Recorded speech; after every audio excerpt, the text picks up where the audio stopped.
Hey there guys, I am the Sixth Machine and welcome back to another Warhammer video. With the delay to the Custodes and the Genestealer Cults codexes, as well as the announcement that T'au will be getting one of the first books in 2022,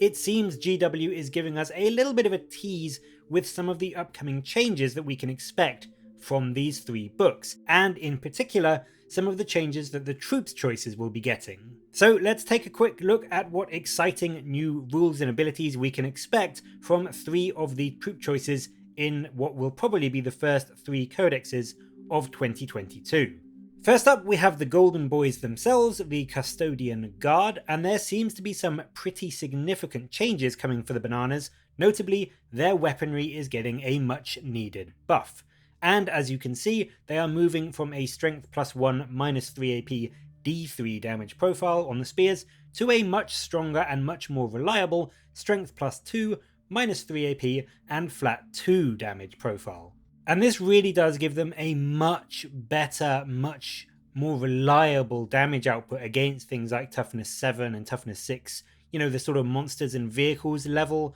targets that, being strength 6 before, they tended to struggle against. And obviously the move to a flat 2 damage really does help against those annoyingly unlucky ones that you rolled when you were rolling your D3 damage, so that is a really nice change to see. On top of this, the sword option, currently the far superior choice really at the moment, is also getting quite a nice buff in two ways, not only going to +1 strength, taking your Custodes to strength 6 when they swing, and then also getting that flat 2 damage, but on top of that, much like the spears, the shots from the swords are now going to an improved strength 4 -1 AP flat 2 damage as well, which will also make them incredibly good at taking out the huge range of 2 wound models which are all over the game right now, and this will absolutely help you to do wonders at killing things like marines.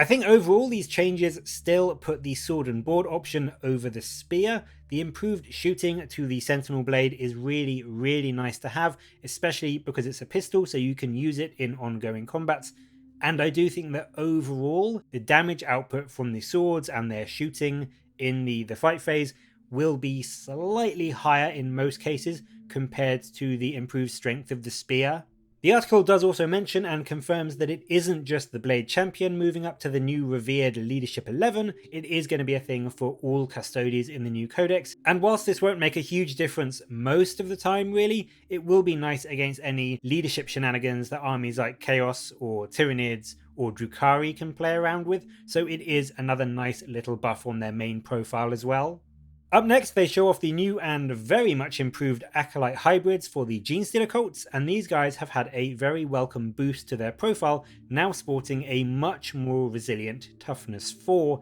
instead of the toughness 3 that they currently have. And this means that your hordes of Acolytes are going to be massively more survivable against strength 3, strength 4, strength 6 and strength 7 weaponry, so an absolutely huge amount of commonly seen weapons in the game right now, and anything from lasguns to bolters to assault cannons to autocannons are all going to be essentially 16% less effective against you than they were before.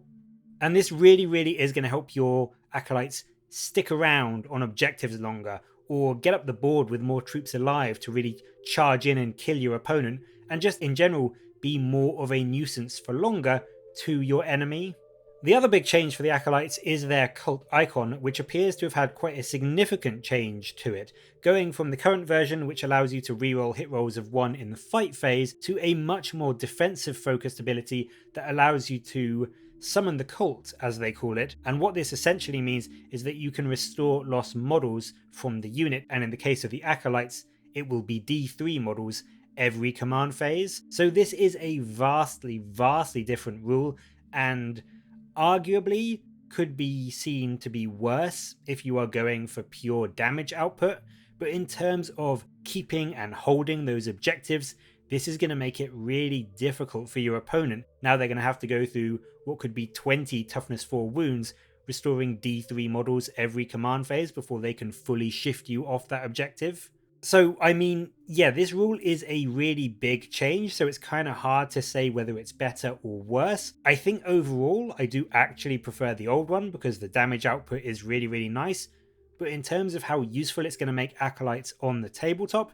this does actually have some really big benefits, keeping your army in the game and scoring points, by holding objectives, which pretty much is the name of the game in 9th edition. And then finally, we have the other new codex coming in 2022, and that is the Mighty T'au. And these guys are getting a pretty huge buff to their ranged damage output, not only for the pulse rifle, but also for the pulse carbine. Both of them are getting a buff to their range of 6 inches, so the rifle going up to a massive 36 inches and the carbine to 24, which immediately gives you the huge benefit of being able to deploy your forces back a bit and help to keep your squishy squads away from enemy forces for another turn or two. But on top of that, the pulse rifle is also gaining a pip of AP, bringing it to a 36-inch range, rapid fire 1, strength 5, -1 AP, 1 damage gun, which, let's be honest, as far as basic troops infantry guns go,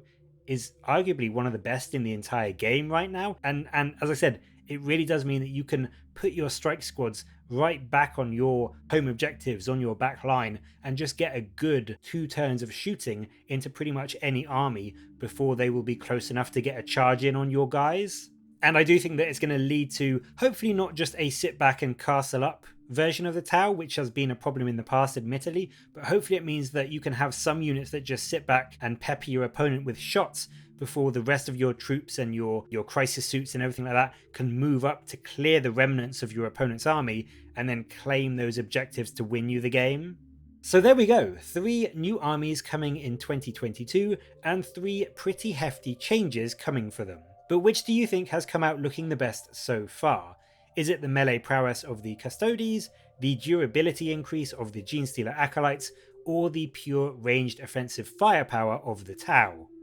Let me know in the comments below, and as always, thank you very much for watching. Please do like and subscribe for more Warhammer content from me, but until next time, I'll catch you later, guys.